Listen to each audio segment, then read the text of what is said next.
हम लोग समझने जा रहे हैं स्वपोषी एंड परपोषी। स्वपोषी किसे कहते हैं, परपोषी किसे कहते हैं। ध्यान से समझिएगा, मैं यहाँ पर लिखाऊंगा नहीं, ये मेरा नोट है, मैं नोट से आपको समझा रहा हूँ बस, और कोई कार्य नहीं है। स्वपोषी प्रकाश संश्लेषण से स्वपोषी को दो भागों में बांटा गया है, प्रकाश संश्लेषण, रसायन संश्लेषण। प्रकाश स्वपोषी किसे कहते हैं, स्वपोषी वह कहलाता है जिसे जो भोजन स्वयं बनाए, जैसे पेड़ पौधे तो स्वयं बनाते हैं। परपोषी जो दूसरे पर निर्भर, बस इतने। परपोषी उसे कहते हैं, परपोषी को विषमपोषी भी कहा जाता है, जो दूसरों पर निर्भर रहे वो परपोषी कहलाते हैं या विषमपोषी कहलाते हैं। कार्बोहाइड्रेट, इनके आधार पर ये कैसे कार्बोहाइड्रेट को प्राप्त करते हैं, ये देखिएगा। आधार पर निम्नलिखित भागों में बांटा गया है, इन्हें बहुत भागों में बांटा गया है। कार्बोहाइड्रेट का निर्माण कार्बन, ऑक्सीजन, हाइड्रोजन तथा मिलने से होता है। कार्बन, हाइड्रोजन तथा ऑक्सीजन का अनुपात 1:2:1, यानी ये मेन है आपका, 1:2:1 होता है। ये है एक नियम है। सरल कार्बोहाइड्रेट और एक होता है जटिल कार्बोहाइड्रेट। सरल कार्बोहाइड्रेट वे कहलाते हैं जिसे ग्लूकोज, प्रोटोज तथा लैक्टोज, गन्ना, चुकंदर, खजूर आदि। ये है जटिल कार्बोहाइड्रेट, मंड स्टार्च के रूप में चावल व गन्ना, साबूदाना में पाया जाता है। कार्य, कार्बोहाइड्रेट का कार्य आप जैविक क्रियाओं कार्यों के लिए प्रदान, यह ऊर्जा, शरीर को ऊर्जा प्रदान करता है। मंड से आलू के रूप में यानी ग्लाइकोजन के रूप में जंतुओं में भोजन संचित करता है। ईंधन, दूसरा ये जंतुओं में जब जाता है तो ये ग्लाइकोजन के रूप में जंतुओं में भोजन संचित करता है यानी इकट्ठा करता है। ईंधन का स्रोत यानी जरिया।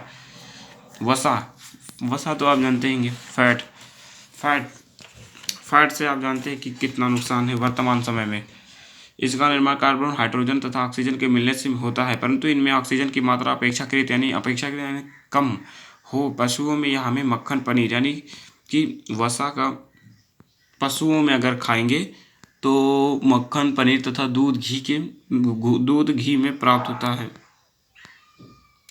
वनस्पति नारियल, सरसों, बादाम तथा मूंगफली आदि में पाया जाता है। कार्य, ये ऊर्जा प्रदान करते हैं, ये शरीर की आकृति प्रदान करते हैं और ताप को नियंत्रित करते हैं यानी हमारे सारे शरीर की ताप को नियंत्रित करते हैं। प्रोटीन एक जटिल कार्बनिक है जो जीवद्रव्य के निर्माण में सहायक होता है। इसे शरीर का निर्माणकारी इकाई के नाम से जाना जाता है, क्योंकि यह शरीर की टूटी फूटी कोशिकाओं से मरम्मत करता है, यानी कि जो शरीर है हमारा यह टूटी, जैसे कट गया वट गया तो यही प्रोटीन जो होता है यही आपकी मदद करता है। प्रोटीन मांस, इसकी कमी से आप देखिएगा जंतु में प्रोटीन, मांस मछली जैसे जंतु, अगर यदि जंतु में आप सर्वाहारी हैं तो मांस मछली, दूध तथा अंडा, पनीर आदि से प्राप्त हो जाए, जबकि वनस्पतियों में यह दाल, गेहूँ, मूंगफली, बादाम आदि से प्राप्त होता है। कार्य, प्रोटीन का कार्य होता है, प्रोटीन वसाओं का संश्लेषण करता है यानी निर्माण करता है। वसा ये शरीर की वृद्धि, निर्माण तथा टूटी फूटी कोशिकाओं मरम्मत करता है, यानी जो हमारी कटे फिटे जगह ये प्रोटीन ही कार्य करता है। प्रोटीन से बनी एंटीबॉडी रोगों से सुरक्षा प्रदान करती है।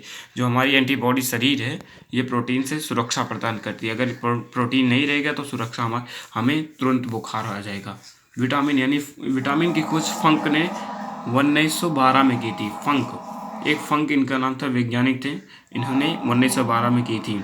देखिए यहाँ विटामिन की खोज 1881 में N.I. ल्यून ने की, और इस शब्द का प्रयोग फंक ने 1912 यानी 1912 में किया। यानी विटामिन की खोज जो है वो 1881 में हुई, 1881 में हुई।